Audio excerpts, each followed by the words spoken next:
dalam tanda kutip. Iya.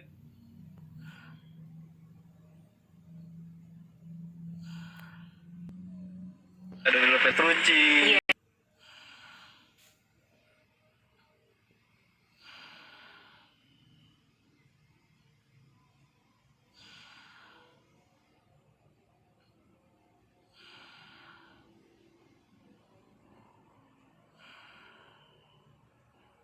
Nah ini kita lihat nih GP Mania bahwa ini Zarco sekarang masih memegang klasemen.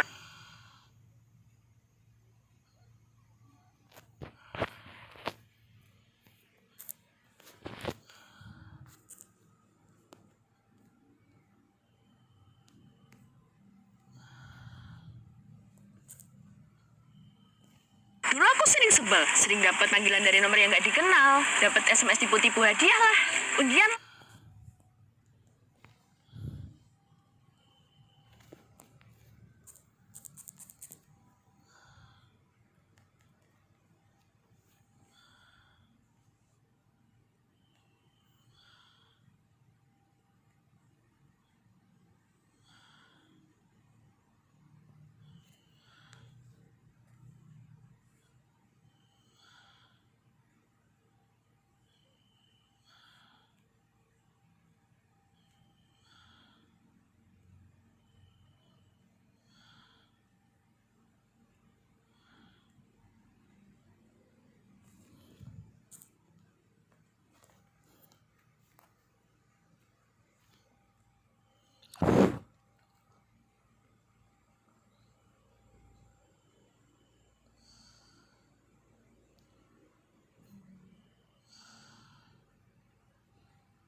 Kompetisi musim depan.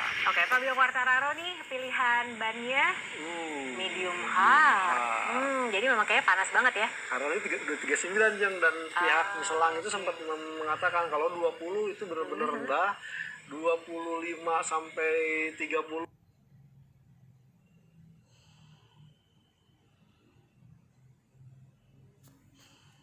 itu ideal. Nah 30-35 itu udah sangat panas, dan ini kalau udah 39 itu very extreme hot. Jadi kalau udah 30-35 itu medium hard yang jadi pilihannya. Ini beberapa menit lagi, 5 menit tepatnya race akan segera dimulai nih GP Mania. Dan pengen tanya juga, karena kemarin kita lihat banyak banget rider-rider yang berguguran jatuh gitu ya. Emang kalau dilihat kan Portimao ini kayak roller coaster ya gitu, elevasinya tuh tinggi gitu. Betul. Menurut Joni, di mana sebetulnya titik yang paling bahaya, yang paling memungkinkan juga buat overtake? Ya kalau mamanya paling bahaya tentu di tikungan pertama, karena itu udah bisa melihat data dari Mark Marquez seperti apa yang dilakukan. Iya. Oke, Joni.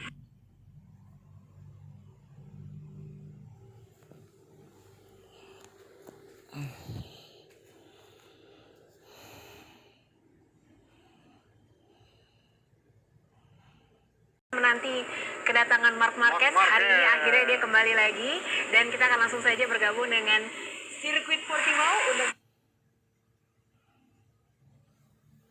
menyaksikan live race Moto GP. Portuguese Grand Prix. The run to turn 1 is nowhere near as long as it is in Qatar. You still favour Ducati to get there in front, but that is a lot shorter.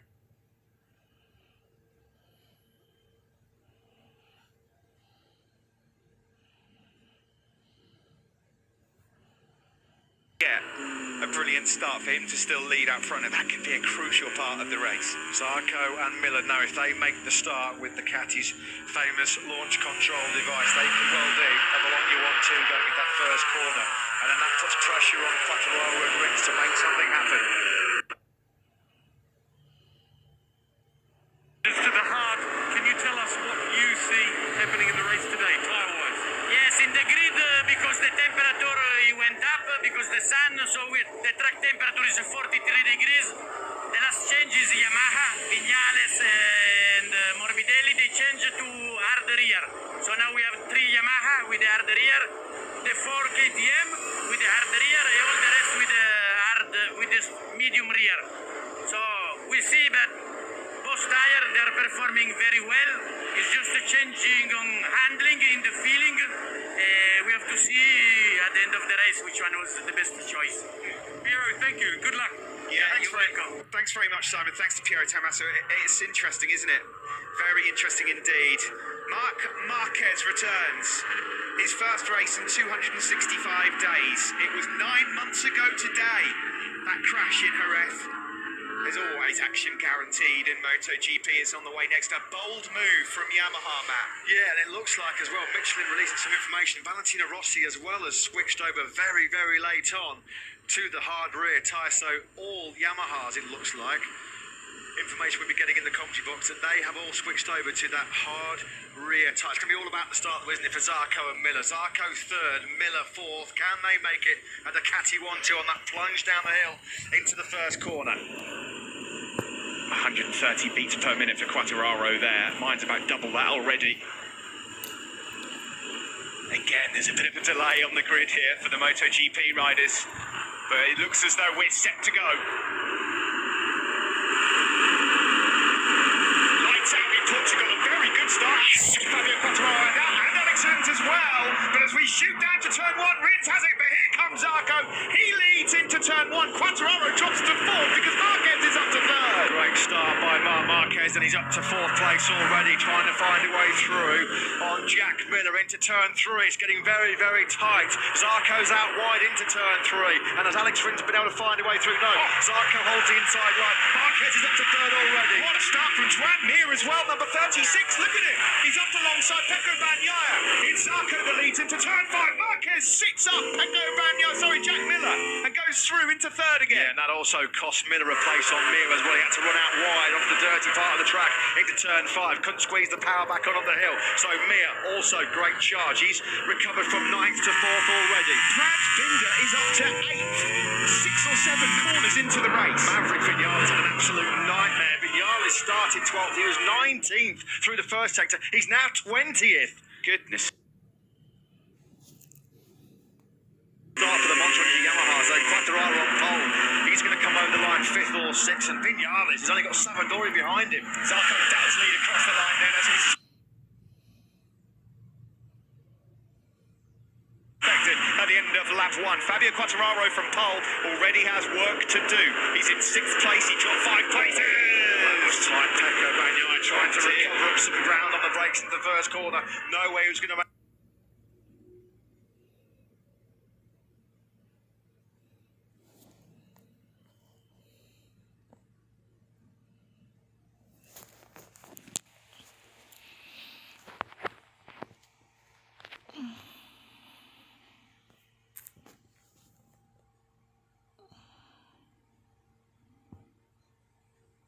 with Mir and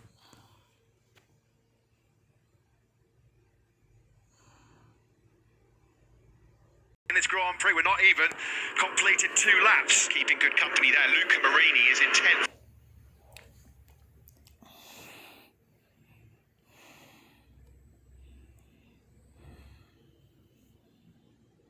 The rookie ahead of Miguel Oliveira, Bagnaia, and then the 2 LCR riders, Alex Marquez and Taka Nakagami. What on earth happened to Maverick Vinales on that 4th row? He's lost 4 seconds on that opening lap already.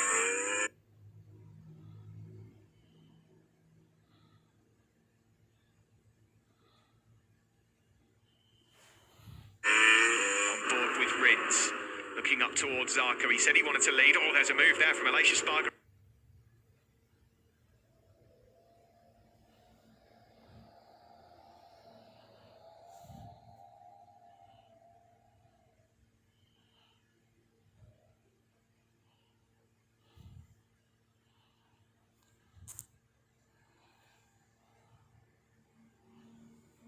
So good stuff there.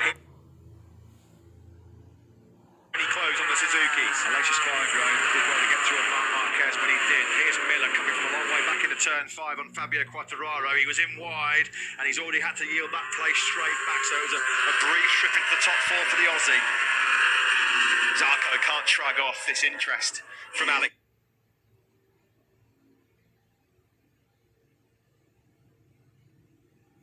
Rins at all. On board with the Suzuki man now. Steve, for Suzuki to be in this position early on, second and third on just the third lap of the race, this bodes exceptionally well. We know how good they are at time management, tyre conservation. This is right where the Suzuki's needed to be. Oh, here comes a move potentially. Yeah, I agree, Matt, completely. They will not get a better chance of getting 2 men on the podium. Not having to use that extra grip of the rear tyre to come through the pack.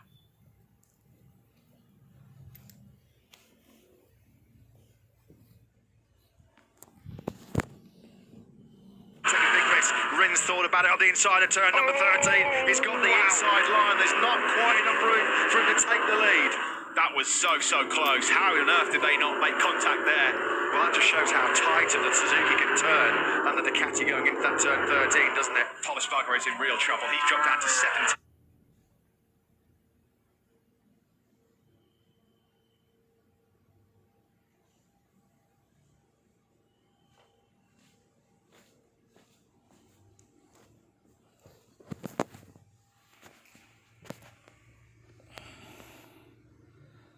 This lap of the race, Aleix Espargaro as Quartararo moves up to third. Good move from Quartararo, Antoine near that. Already we've seen what we thought would happen if the Ducati got away in the lead. It's so one line here around Portugal. It's difficult to make a clean overtake, and Zarco has been able to keep Rins and Mir and Quartararo at bay. So far, so good for the World Championship leader. We've got a race on here. We have got a proper race. Through turn 5 we go. It's Ducati, Suzuki, Yamaha, Suzuki, Ducati. Marquez is now fallen behind Brad Binder, so Marquez already finding lights up in the early stages of this Moto GP race. See the Ducati again having to run that wider sweeping line coming out of turn 5 up the hill through turn 6, where the grunt of that Desmos Adichie will be able to keep ahead of Alex Rins' Suzuki. Bit of a twitch on the rear tyre from Mir as he crests over the hill through 8 and 9. There is Marquez behind Brad Binder, who's made up another place then. Mir thought about a move back on Quartararo, but for now the Frenchman stays in third. It's not been a dream return to Portugal for crowd hero Miguel Oliveira. He's down in 12th place at this stage. Oh, there he goes. Rins tried that on the last lap. This time he does make it through into turn number 13. I thought Zarco was going to go for it back again there. Now this will be interesting because Rins is going to have the corner speed around turn 15, but Zarco's got the speed on the straight. Sector 4 is where the Suzuki and the Yamaha have been untouchable because they've got that corner speed, they've got that edge grip, and you can see Rins there already able to pull out about 2 or 3 bike lengths, but he might get swallowed up now by Zarco's Ducati.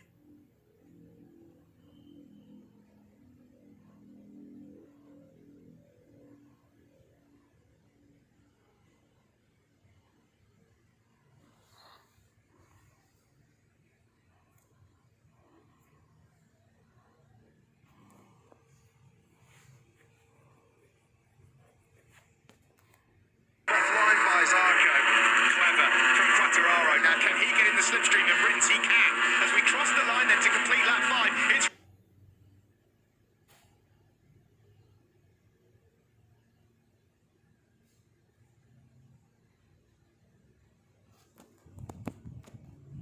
Rins, but here comes Zarco through both of them. Quartararo's having none of it. He stays in second place. Yeah, the Suzuki and the Yamaha have got fantastic braking stability. So did the Ducati, but in that game of dare, the game of chance on the brakes of the turn 1, it was won by. Someone's gone down. Someone has just gone down. It's a Ducati of Miller. It's Jack Miller. Miller's gone down. The nightmare continues for the Australian. And he's got his head in his hands. Jack Miller crashes out of podium contention then here in Portimao. Pain in Portimao for the Australian. At the front of this one, it's Rins that leads from Quartararo and fellow Frenchman, the World Championship leader, Johan Zarco. Then it's Mir, and Aleix Espargaro still looks a threat, doesn't he, in 5th place. What happened, though, to Jack Miller? He's just behind Aleix Espargaro here. Wow, that's so peculiar.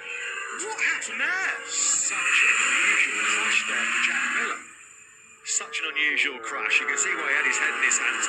Something's going on with Miguel Oliveira as well, our race winner from last year. He's dropped down to 15th place. Shout out to Taka Nakagami. Heroic performance at the moment by the Japanese man. Back to the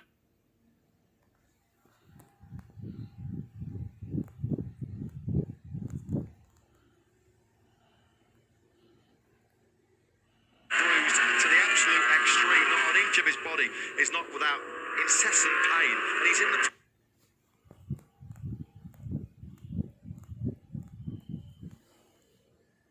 1 second slower than Rins. Is that enough?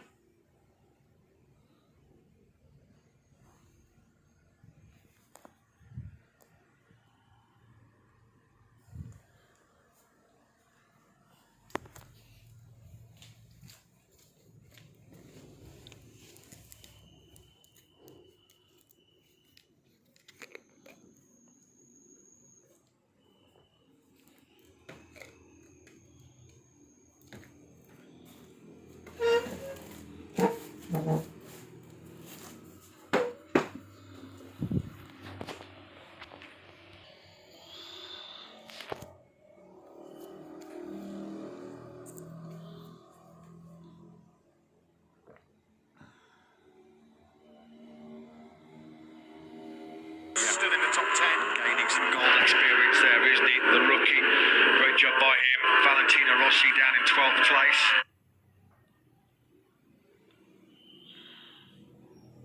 Around turn 15 we go. Fabio Quartararo looks a bit closer again to Alex Rins. Now can he get into the slipstream? We're on board with El Diablo. Now he's being urged on is Alex Rins by his team. Fastest lap of the race to Zarco, who goes through naturally on the straight past Mir into third. Yeah, he's having...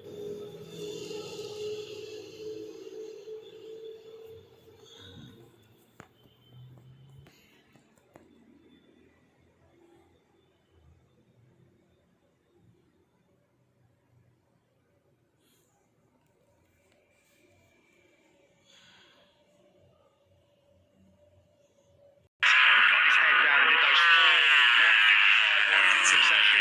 Broke the Ducatis behind him. Is he going to try and do the same tactic here and try and streak away from the Suzukis of Rins and Mir? Yeah, watch the start here for Quartararo. Initially, actually, as the light to go out, not a bad start. But Rins goes straight by him. The Yamaha, oh, there's almost contact there between him and Rins. Immediately he's beaten by 2 Ducatis. Marc Marquez goes through on him as well. Then for good measure, Joan Mir at one point gets past as well. Cracking start, wasn't it, by Alex Rins? The start that he wanted. Look at that, yeah, there was definite contact there between Quartararo and Rins launching off the line. But he didn't panic. He knows he's got the speed underneath him, Quartararo. He was helped a little by the incident with Marc Marquez and Jack Miller, and this is kind of what he did in Doha. Already putting daylight between himself and Alex Rins. He's got 7, 8, 9 bike lengths on the Spaniard already. This is just the way he executed that brilliant master plan last time out in Qatar. And it's all going plan A to perfection right now for Quartararo. Yeah, across the line, this will be a 39, surely it is. 39.999. You cannot believe it's a carbon copy. A lot earlier on in the Grand Prix we just mentioned, but he's doing exactly what he did in Doha. Get to the front, get your head down and try and clear off. Abject frustration for poor Jack Miller. Plenty for him to contemplate. Just 12 days out of arm pump surgery. He was having a real strong ride actually with Jack Miller. Quickest in this morning's warm-up session, in podium contention when he had a rather bizarre clash in between turns 2 and 3. This is Marc Marquez. That's how the championship would look. Fabio Quartararo would take the lead from Joan Zarco as things stand. Simon, some observations from yourself? Yeah, just I only saw that crash of Jack's once on the replay, but it almost looked like it blipped on the way in. I don't know if he touched the throttle or it was like the rear pushed the front let go. Just one other thing is Joan Mir is the one I'm watching at the moment because he's so clever at not giving the tyre a hard time in this period, you know, ready for the fight at the end. I'm not 100% sure he's doing that, but that's what I'm waiting to see if he does. Yeah, thanks for that, Simon. So often last year, Mir was the strongest of anyone in the closing stages, but the question is at the moment is whether or not they'll be able to live with the pace that's about to come from Fabio Quartararo out front. The Suzuki's all weekend have been brilliant in Sector 3, where you need that agility, that manoeuvrability and a bit of turning, but here the Yamahas, with that extra edge grip and their corner speed, Quartararo has been untouchable in this fourth sector. He's been really, really strong, and again, look at the gap he's able to pull out on Alex Rins in that fourth sector alone through turns 14 and 15. Alex Rins being asked big question. He's trying to respond. He's just set his own personal best lap for the race at 1:40.069, but it was only 300s quicker than Quartararo ahead of him. Jim Byron nodding his head, and I'm not surprised, in admiration for the South African Brad Binder, who somehow, despite having shown no pace to be able to fight in the top six, is still in sixth place ahead of Bagnaia and Aleix Espargaro. Right on podium pace as well are the men in 7th and 8th, Bagnaia and Aleix Espargaro. They just exchanged 40.2s. They're not completely out of this yet. Bagnaia's 2.7 seconds behind Quartararo. Out of the seat there is Brad Binder. He's being hunted down by Bagnaia, as Matt just mentioned, getting into his rhythm. At the front, though, the Suzuki still chase Fabio Quartararo. There were questions after Qatar as to whether or not the Yamaha could put in a performance similar to that once we got back into Europe. I think the question's been answered here. A quick check on Vinales, by the way. He's in 16th. He's still not in the points. He's lapping much better now. There will be some points on offer for him shortly, but it's way, way too late. Still don't think he's done a lap in the 140, Steve. It's another 141 low from Vinales. It's been an unmitigated disaster for him. And what's going to really hurt is seeing his factory Yamaha teammate Fabio Quartararo leading this Portuguese Grand Prix. Mapping 2 is the information given to Fabio Quartararo. Is it time to charge? Is it time to wind things back? He's got full heat now into that hard rear tyre. Sector 4 has been Fabio Quartararo's all weekend. No one's been able to touch him, and that could be key. Look at that again on board. A great demonstration there of the difference in the corner speed. The Suzuki's no mug, is it, in terms of corner speed? Quartararo then again down into those high 139s, 139.884 on lap 11. And that's the best lap of the race so far. 4 tenths he is now, eked out ahead of Alex Rins. And now it has got through then on Brad Binder. So, Pecco Bagnaia.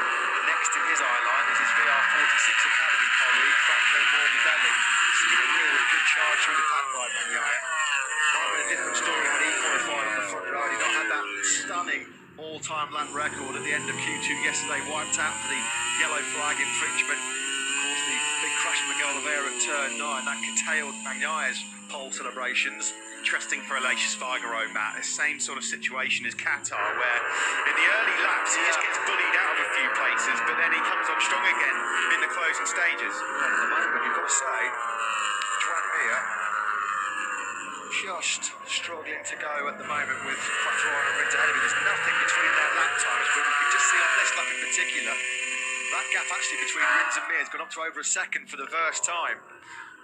Quartararo still has some bother here from Alex Rins. He won't go away, but we're now entering the fourth sector, and this part of the circuit is where Quartararo steams away from Alex Rins. The Suzuki so gentle on its tyres, and Alex Rins has got the finesse, hasn't he? He's not an aggressive rider. It's like a ballet dancer almost, finesse Alex Rins has, and he will be really, really strong in terms of tyre management as well. This man's not bad when it comes to that job as well. Yeah, Quartararo and Rins, they've just exchanged fastest lap for the races, but who do we need to keep an eye on? It's the Italian Pecco Bagnaia, who had good pace all weekend in terms of race trip. He's now the fastest man on the circuit, 39.728. How much, though, of that rear tyre is Bagnaia having to use to get himself into this position?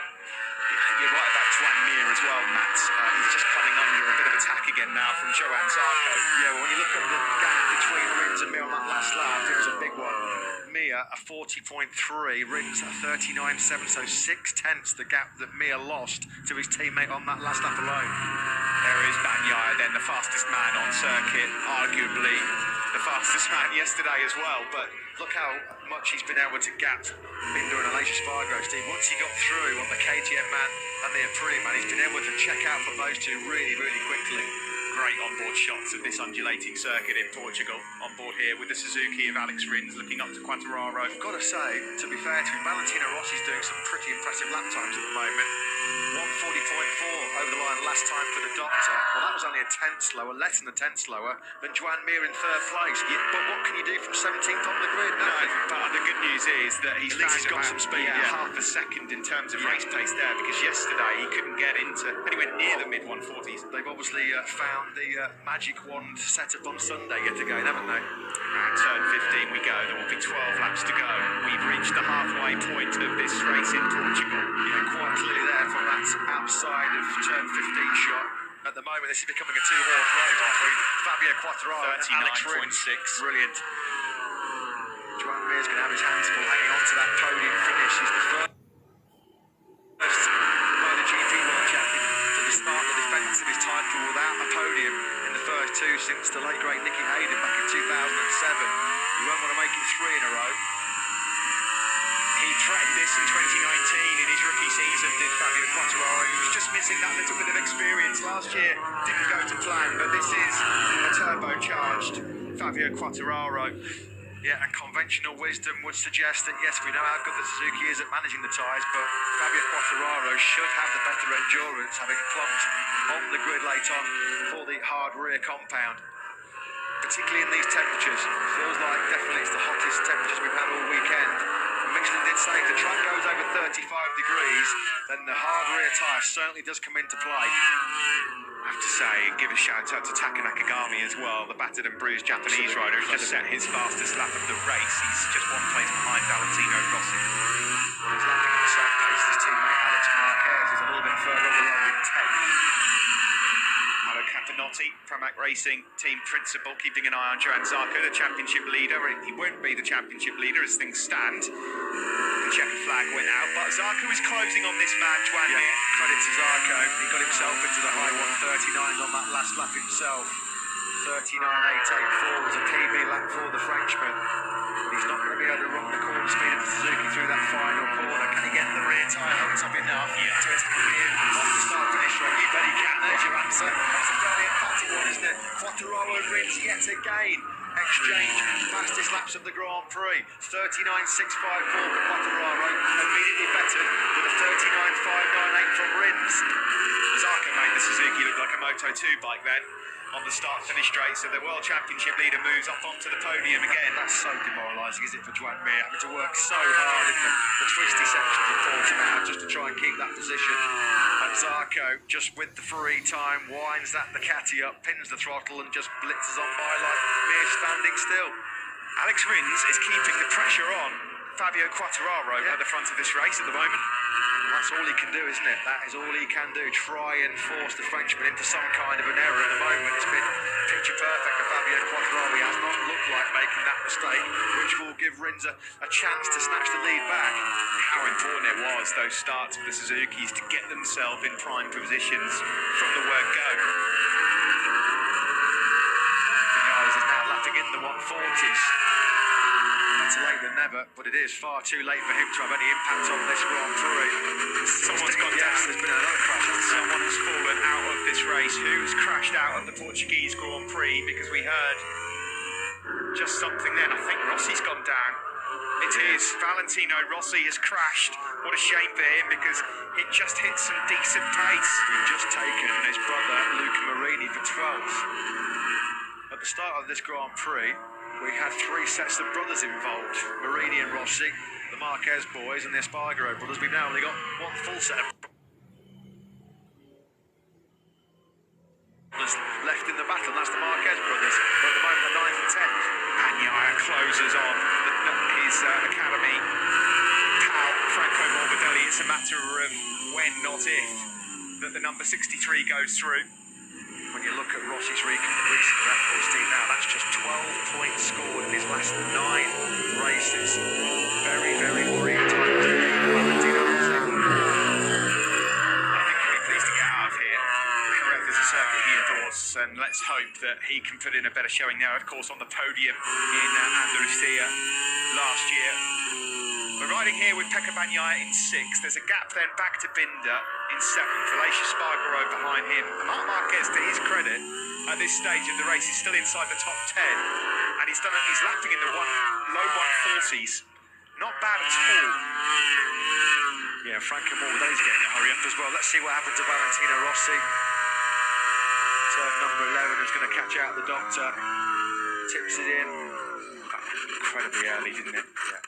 Well, maybe he was just getting in a little bit offline, but that's a shame because actually he had some very, very respectable pace. He was trying to fight his way through to the top 10. All track limits warning for Franco Morbidelli. So he's got to be pretty careful. Maverick Vinales has also had a track limits warning as well. Vinales then with a few crashes ahead of him is finally in the point scoring places right now, but 14th is not going to cut it if you want to win a world title in Moto GP. 9 laps to go in Portugal. Still Quattraro from Rins. Let's see if Bagnaia can use his Ducati power to go past the Yamaha. Of course he can.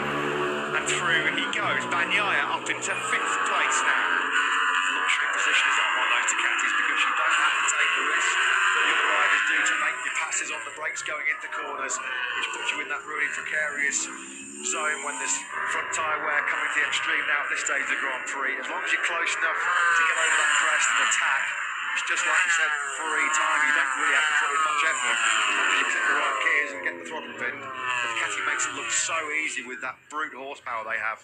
He's now got his eyes set on Joan Mir. These two are the guys leading them. Quattraro from Alex Rins. Zarco in a bit of a lonely third now. He's got some cracking pace right now though, Zarco. It's another PB lap from him. He's broken Mir. He has broken the resistance of the world champion. 39.7 on that last circuit for Joan Zarco. 10.5 quicker than this man we're looking at right now, Rins. Here is Marc Marquez, still tracking Aleix Espargaro on the Aprilia.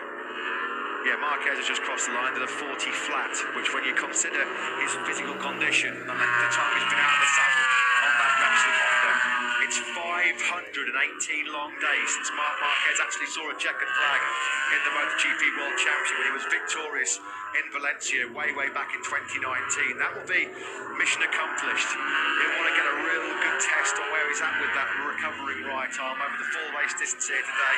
And if it's a top 10, well then so be it. It's just great to see him actually back out there competing. Yeah, well it's answered the questions, hasn't it? Finally. For months and months and months people have been wondering how he'd come back. Look at these times from the two guys at the front. 39.472 from Quattraro and a 39.471 from Alex Rins. Almost identical times. Rins is doing absolutely everything within his power here. He can't do anything more than on the pace he's doing. He's just praying that Quattraro cracks under the pressure. At the moment, those cracks not appearing at all. Rock solid, isn't he, Quattraro? It's been an exhibition in leading from the front by the Frenchman. Every time Rins looks like he's going to exert that pressure to try and show Quattraro a front wheel. Quattraro just finds that little bit extra. On that last lap, Steve, there was 1/1000th of a second between the pair of them. Alex Rins perhaps due a bit of a confidence-boosting result here at the start of this season. This is Alex Rins we're on board with now. He kicked off with a 6th in Qatar, 4th 2 weeks ago. It's going up in increments of 2 at the moment because he's 2nd right now. This is Fabio Quattraro. So far, not buckling under the pressure. Yeah, and he's been asked some massive questions here. A tough examination. He's passing at the moment with flying colours, is Fabio Quattraro. This is in 2nd to 4th, where he's been really strong all weekend. The Yamaha M1 just gets that rear tyre hooked up and he can carry lots of corner speed, which is the key asset of that M1 package. And again, you can just see how he's able to pull those 5 or 6 bike lengths on Alex Rins, which just makes sure that Rins can't get close enough. Another 39.450 though from Alex Rins. If Alex Rins finishes in this race 2nd tonight, Stephen, he will be able to go to bed tonight and go, do you know what? I gave it my all. I got the absolute best out of myself and that motorcycle. And there's nothing else you can do. Sometimes on the day you're just beaten by the marginally better man. At the moment, Fabio Quattraro is in that position. Further back, Joan Zarco will face a fight for the podium here because Bagnaia, someone's gone down. Bagnaia goes up a place. Who's crashed out? Who's crashed out? Oh, no, it's Alex Rins. He's crashed out. Steve, sometimes we've seen this before. Alex Rins in great point-scoring opportunities, and he makes blunders at the worst possible time. Well, we said it was him that was putting pressure on Fabio Quartararo. Of course, Quartararo's pace was putting just as much pressure and more on Alex Rins. And it's Rins who's caved into that pressure. It's such an awkward corner to get right. Turn 5, Quartararo's speed has pushed him into that mistake. He's done everything, and he can't find a way through, even to show Quartararo's front wheel. Despair for Rins. Few times we've seen that in the past, haven't we, where he's been in great chances for the podium and to fight for the win, and it...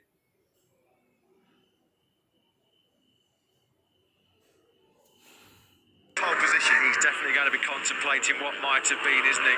In terms of the championship as well, right now, Johann Zarco is going to surrender the championship lead. He might get a little bit worse from as well, because he's going to have his hands full trying to keep Bagnaia at bay, and he can't do it. Bagnaia nicks the inside line at turn 5, perfectly executed move down the hill into braking zone for that tricky turn 5. You will not see a better move than that. Clean as a whistle, and Bagnaia now up into second place, and that does change the championship picture slightly. Yeah, and Juan Mir fancies a sniff at a podium as well all of a sudden. The Suzuki man, the only Suzuki man left in this race, the world champion Mir. He's in 4th. This is the battle for second then. From 11th on the grid, Bagnaia has fought his way through into second place. Classy ride this by Bagnaia. Zarco's gone down. The world championship leader is now down and out of the race. Rins blows a podium, Zarco blows a podium, he certainly blows the world championship lead now. It's all going the way of his compatriot Fabio Quartararo. Championship rivals biting.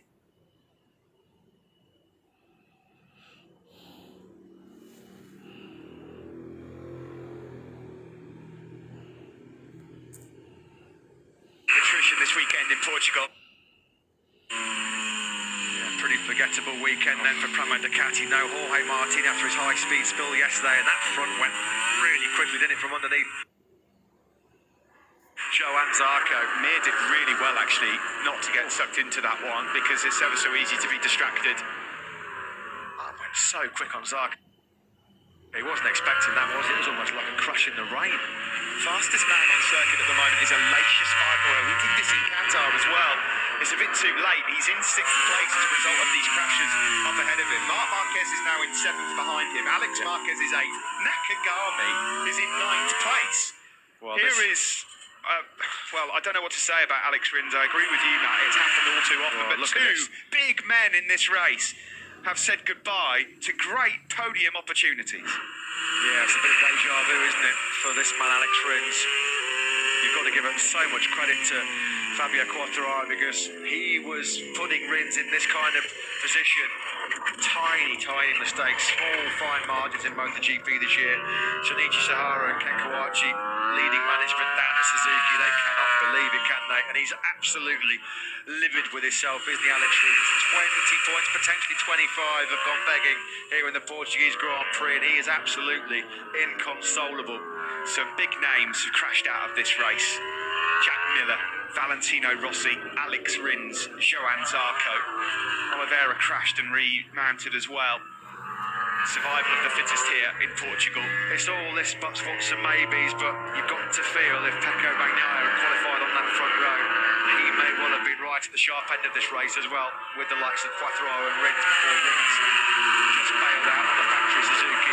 Bagnaia has put daylight now between himself and Juan Mir, almost half a second. Mir in turn's got a second, then back to Franco Morbidelli, who's trying desperately to get himself back into podium contention. 4th place would be a real solid result for Franco Morbidelli, given where he's come from in Qatar. He's closing on Juan Mir, and it's not over yet for him. Brad Binder's still doing an outstanding job at the KTM. He's 1 place ahead of Aleix Espargaro. Well, we talked about how big Brad Binder's shovel was in Qatar. He's not even digging here this weekend. He's digging himself out of some monumental holes, isn't he, Binder? 5th place rescued here from 15th.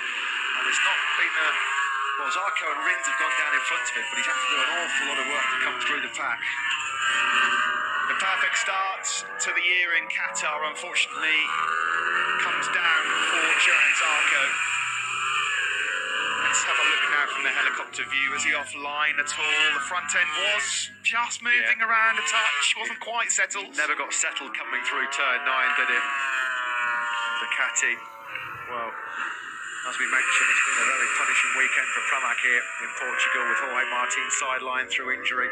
But at the moment, El Diablo in dreamland.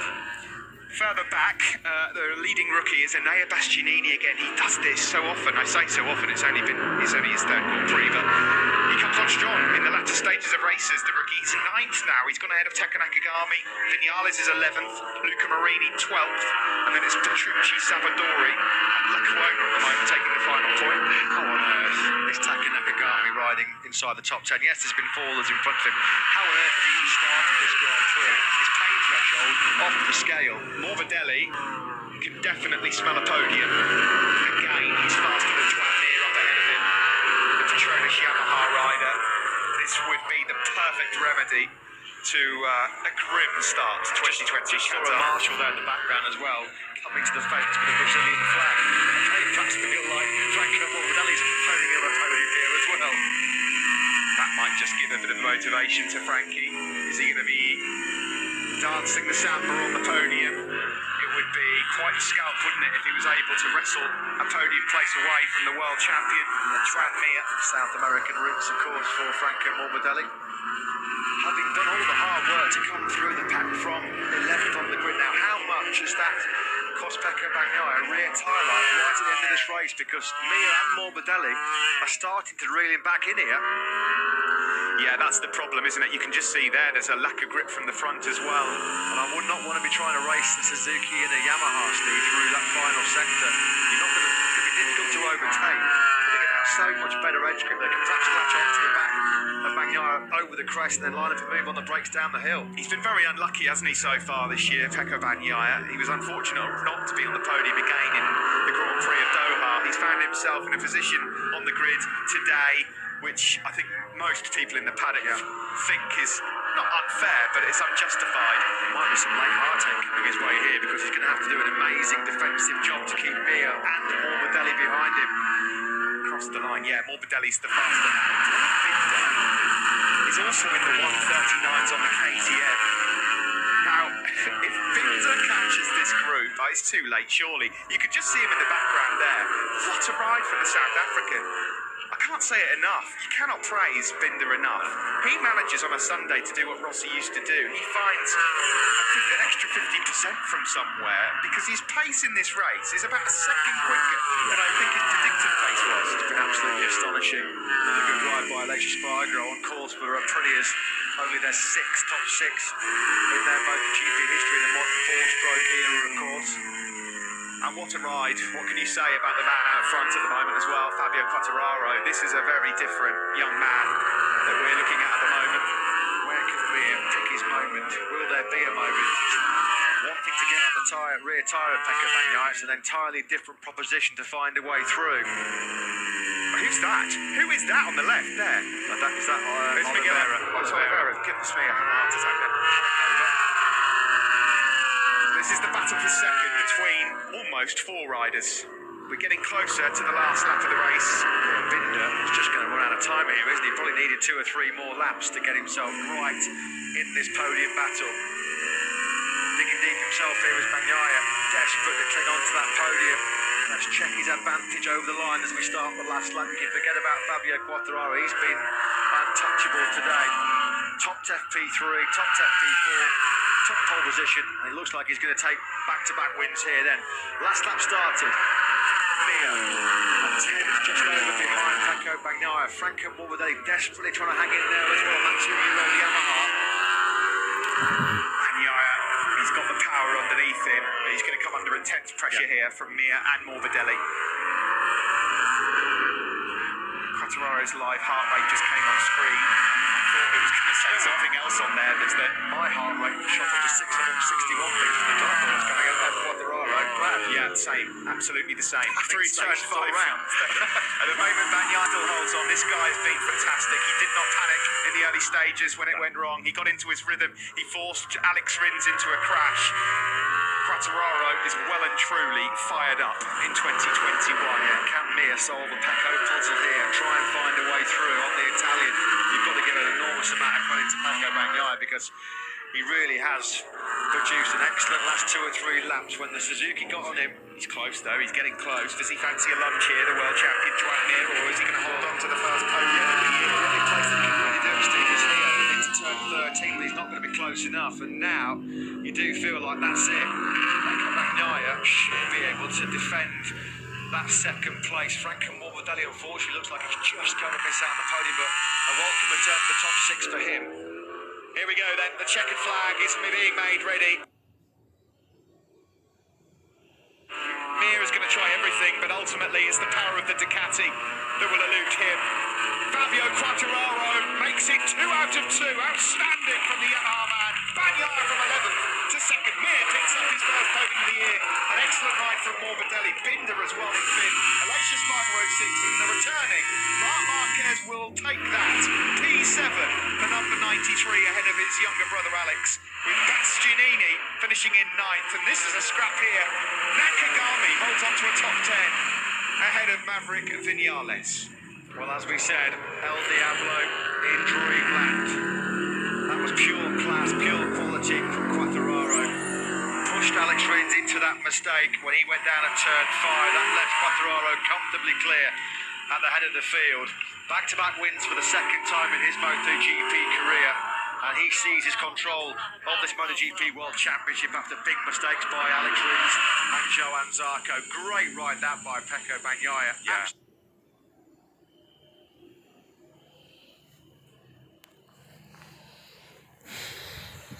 Absolutely brilliant performance by him. Excellent work from Bagnaia. Talk about contrasting emotions down in Monster Energy Yamaha.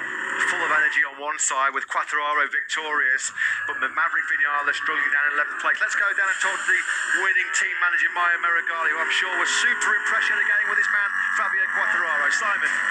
Mayo, what an amazing job from Fabio, but also you have proof that the new machine works in Europe as well. Yeah, you know, when we start this weekend without because of last year's result, but the feeling has been great since the beginning, and honestly, I could not expect such a pace because he's been always quick during the practices, but never so fast and never so consistent. For sure, the condition of the track were better. Also, the tire choice.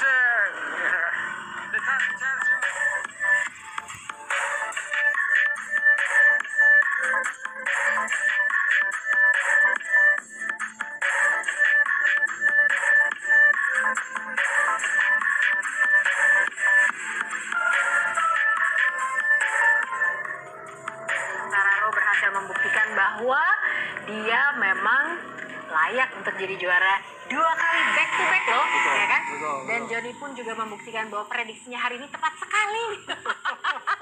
Suka ada yang bilang kan gitu ya, ini ramalannya nggak pernah tepat. Bukan ramalan loh, kita prediksi ya kan. Nah, Yamaha mencatatkan sejarah menang 3 race pembuka sejak 2010. Sejak terakhir mereka melakukan ini 2010. Udah lama banget. Zaman Rossi sama Lorenzo. Iya kan? Itu zaman-zaman keemasan Yamaha tuh gitu. Nah, tapi hari ini pun juga prestasi yang luar biasa diukir oleh Pecco Bagnaia yang sebetulnya kayaknya kalau dari sisi rezeki dia emang nggak start di front row rezekinya, tapi rezekinya podium 2. ya kan, start di posisi 11. Tapi dia tampil begitu bagus, begitu konsisten, dan juga ya karena ada blessing in disguise juga sih. Banyak yang jatuh, Zarco jatuh, Rins juga jatuh. Rins gemes banget deh. Ilah. Sebenarnya ini kesalahan yang nggak perlu nggak sih menurut Johnny? Saya pikir ya mungkin dia ingin coba. Atau pressure, dia pengen nge-pressure. Dia pressure Quartararo kan? Karena tadi sempat memang jaraknya agak jauh. Cuman ya mungkin kesalahannya adalah dia kehilangan konsentrasi sehingga mengalami low side. Jadi dia nih. Ini juga harus kita berikan apresiasi yang luar biasa ya nggak sih? Ini keren banget loh. Marc Marquez untuk kembalinya untuk debut pertamanya lagi setelah absen 1 tahun. Tentunya kondisi fisiknya juga belum 100%, tapi dia berhasil menyelesaikan 25 lap.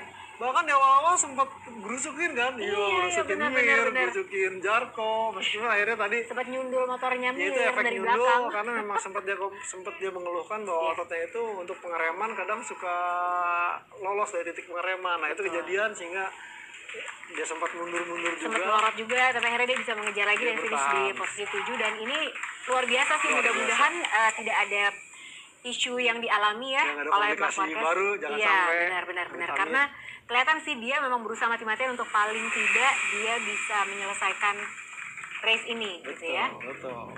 Tapi ya Capek iya, juga jadi gitu. capek banget sih, kebayang ya John ya. Dengan kondisi fisik yang belum 100%, masih pakai painkiller juga. Ya ini memang salah satu pengorbanan yang luar biasa dari rider-rider Moto GP gitu ya. Bukan cuma sekedar glory saat mereka ada di podium, tapi ya masa-masa seperti ini nih gitu. Kebayang capeknya seperti apa. Ya dapat support yang luar biasa sih dari seluruh timnya gitu ya. Betul. Nah ini sekarang posisinya Mark Marquez ada di posisi ke-14 untuk di klasemen sementara dengan 9 poin raihannya. Aduh, kata emang luar biasa ya, capek banget. Nah ini Fabio Quartararo berbeda sekali mukanya nih Mark Marquez. Iya. Hari ini memang menjadi hari milik Quartararo. Yamaha membukukan kemenangan lagi setelah kemarin Quartararo juga menang di Doha GP. Dan Pecco Bagnaia yang sayang banget juga Zarco gitu ya. Jarko. Kesalahannya sama kayak Rins ya. Sebenarnya Jarko mungkin coba untuk bisa menjaga jarak dengan Pecco yang notabene kan sama-sama Ducati. Sayangnya mungkin dia di luar dugaan, kehilangan konsentrasi sehingga mengalami low side. Jadi kebanyakan tadi pembalap-pembalap insidennya adalah low side, bagaimana Rossi, bagaimana Rins, bagaimana Jarko. Semuanya low side ya. Betul. Nah ini Brad Binder yang hari ini juga tampil cukup luar biasa. Nah kalau Mir sendiri lagi-lagi gitu ya, kebayang kan kalau misalnya dia startnya bagus di belakang aja udah podium. Ada podium.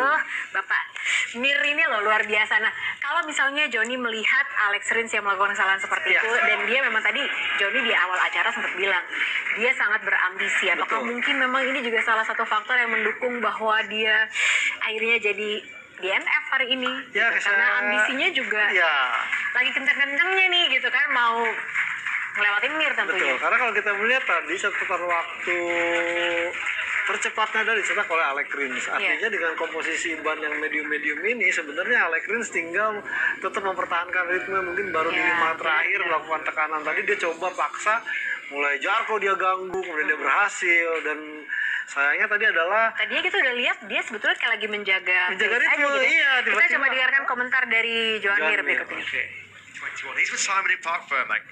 Great job, Joan. That looked like a long, hard race. Please give us your thoughts. It was a really difficult race, so fast, also so hot, and well, but I'm happy overall. I think that we could make an improvement more. Maybe we missed something. I was struggling a lot with the front part of the bike in the middle of the race, but then I found a good pace. I tried to survive with what I had, and I gave the 100%. So I have to be satisfied. Thank you to the team. I think that was a difficult weekend without my crew chief Frankie. Tomo Kane made a really good job. We are here on the podium, so it's a really good reward. Congratulations. Thank you. Yeah, good work, Joan. Jadi reaksi pertama, wah emang panas, race-nya juga cepat, susah gitu. Emang luar biasa sih perjuangannya dia betul. Untuk bisa sampai di podium 3 tuh dengan kondisi crew chief-nya COVID, penyesuaiannya juga tentunya nggak mudah gitu ya transisinya. Kita dengarkan komentar Pecco Bagnaia berikut ini. To second place, Pecco Bagnaia with Simon. Pecco, that was a stunning ride. Did you believe you could get through to there? No, I tried to make my best start possible, but I was difficult. Now in this, thank you very much. Yeah, congratulations to Pecco Bagnaia, and with that second. Pecco Bagnaia, kalau menurut Johnny gimana strateginya, cukup berhasil hari ini? sebenarnya tadi bilang agak susah karena memang target dia cuma finish 5 besar dengan kondisi bahwa makanya dia tuh apa adanya banget ya. Iya, apa adanya karena memang dia menyulitkan dan dia pikir memang start di paling depan itu menguntungkan dan ya mungkin dalam hatinya juga dia merasa beruntung karena beberapa pembalap lainnya juga unggulan pada berjatuhan sehingga dia bisa masuk ke posisi podium. Betul, Alex Espargaro yang juga salah satu orang yang paling menunggu-nunggu datangnya Dovizioso sih sebetulnya. Iya, ngarep banget dia. Sangat mengharapkan katanya. Dia juga di musim ini tampil cukup bagus loh. improvementnya? Jelas sekali improvement yang dilakukan oleh Aprilia, bahkan dia bisa masuk 10 besar di Iya benar-benar. Portimao ini. Betul, kita masih menunggu komentar dari juara hari ini yaitu Fabio Quartararo. Nah ini kita lihat juga Morbidelli hari ini juga tampil cukup konsisten, boleh lah ya. Iya. Nah ini Fabio Quartararo, kita dengarkan bagaimana komentarnya. 2021 Fabio, the 2021 Yamaha make a perfect match. What was it like out there? Yes, good to feel back. You know, I feel like full confidence. Bringing from Qatar that confidence here, I felt the same, and now we know what we need to work to go fast. I only need to feel the front, and I'm going fast, and just focus on my riding. But wow, what a pace! Didn't expect. I was less than half a second from my qualifying lap on the pace, so was amazing. And also the pressure of Rins in the back, wanted to make a gap, he make a mistake, and then I was riding well, I was riding easy and still making a gap to Pecco, so I was so happy. We did an amazing job. Yesterday we were P1 all day, today P1, so thanks to the team, important point, and now we go to one of my favorite track in Jerez, so can't wait to be there. Thanks to my family watching, and it will be a great celebration for my birthday in 2 days. Congratulations, Fabio. Jadi udah bikin firework ya John. Betul. Kita akan menuju ke track yang saya sukai. Jerez. Dengan kata lain, aku kayaknya menang juga di sini. Firework dong. Betul, Ya nggak sih, betul, yakin betul. ya Yakin. pede. Nah ini kita lihat nih gimana fight antara siapa lagi kalau bukan Rins Alex Rins dan Quartararo. Fabio Quartararo. Ini ya lumayan neck to neck sih, meskipun nggak neck to neck kayak Doha GP kemarin gitu. Cuma tadi sempat dibilangin sama Quartararo bahwa dia juga agak sedikit frustrasi karena tidak bisa bikin gap seperti yang didapatkan di saat retake Iya, 4 dan iya. 3 karena Alex Rins terus Iya. menguntitnya. Padahal dia race pace-nya gawat banget Gawat ya. banget dia. Quartararo ya. Iya, dan melihat hal itu sempat juga tuh, waduh kok ini Rins masih nempel-nempel, sempat tarketir. Nah, ya mungkin blessing in disguise juga, dapat keberuntungan, Alex Rins melakukan kesalahan sendiri. Tapi ya, mudah-mudahan sih sekarang ini Quartararo bisa mempertahankan posisinya sebagai pemimpin klasemen sementara. Raihannya 61 poin. 61 poin. Dan ini kita lihat ya turun waktunya race oke pace-nya banget tuh. lah gitu. Race pace-nya oke banget, cakep. Tapi aku tuh suka agak deg-degan aja. Mudah-mudahan tidak terjadi. Biasanya Quartararo ini cakep banget di setengah musim pertama. Ya kan? Di 6 seri pertama. Betul. Nah, abis itu kadang-kadang suka nggak konsisten nih. Iya. Ada kesalahan sendiri lah segala macam. Tapi kalau menurut Joni secara overall sebetulnya dengan 3 kemenangan yang diraih Yamaha di 3 seri pembuka ini cukup menjanjikan atau enggak? Saya Dalam justru- arti udah nemuin Iya. masalahnya gitu, masalah solusi dari masalah Belum selama ini. 100%, tapi kalau kita melihat seorang Quartararo yang tampil istilahnya makin kuat dari ronde kemarin di Doha, sekarang di Portimao, ini menunjukkan Quartararo makin bisa, tingkat kepercayaannya cukup tinggi. Artinya dengan modal ini diharapkan bisa membuat Quartararo tetap konsisten nih. Jangan sampai ya apa yang kita takuti nanti malah benar-benar kejadian. Oke, nah ini kita lihat lagi restartnya Maverick Viñales memang kurang begitu bagus ya. Jadi dia yang kita lihat hari ini startnya bagus tuh Zarco. Iya. Jago banget bener. startnya, hebat. Jadi sebetulnya belum 100% Belum 100%. ketemu solusinya. Iya, karena kalau kita 100% katakanlah mungkin Viñales bisa masuk lebih baik ke posisi yang teratas. Tadi dia malah harus tercecer ke belakang dulu dan bahkan kesulitan untuk bisa masuk ke 15 besar. Nah ini masih menjadi tugas buat Yamaha ke depannya, tapi dengan modal yang ditunjukkan oleh Quartararo ini ada perkembangan. Oke. Nah ini John Mir yang hari ini ada di podium ketiga. Jadi kalau nggak salah hari ini ada 6 pabrikan berbeda di top 7 ya. Top 7, iya. Wah. Lia, Honda, KTM. Iya, ada Pecco Bagnaia juga nih yang ada di podium kedua. Jangan lupa nih GP Mania, jadi kita akan ketemu lagi di Jerez tanggal 2 Mei. Benar ya? Iya. Dan kita juga akan mengumumkan kepada Anda siapa yang memenangkan kuis QR Code Trans 7. Mudah-mudahan Anda yang menang, selamat buat Anda yang sudah beruntung. Dan Terus saksikan juga Top Speed, semua informasi tentang Moto GP itu pokoknya ada di Top Speed yang tayang setiap hari Minggu pukul 13 waktu Indonesia Barat. Nah kalau Heres tanggal 2 Mei besok, menurut Joni siapa yang paling kompetitif? Ya, kalau Pabrikan kita- mana nih yang parapotnya paling bagus kalau di Heres? Ya siapa lagi kalau bukan Fabio Quartararo, dia menang 2 kali loh. Udah bukan dia udah bilang, Iya. kita akan kembali ke salah satu sirkuit favorit aku, Heres. Iya. Jadi ya setidaknya ini benar kata Jeng Lucy tadi, Iya. bukan hanya semata cyber, tapi ini menunjukkan juga akan memberikan dia bukti. kayak yakin ya? Dia yakin banget tuh di Heres ini. Jadi ya kita tinggal Kita lihat, ya. Soalnya saya tuh masih penasaran nih ibarat jerawat nih ya. Udah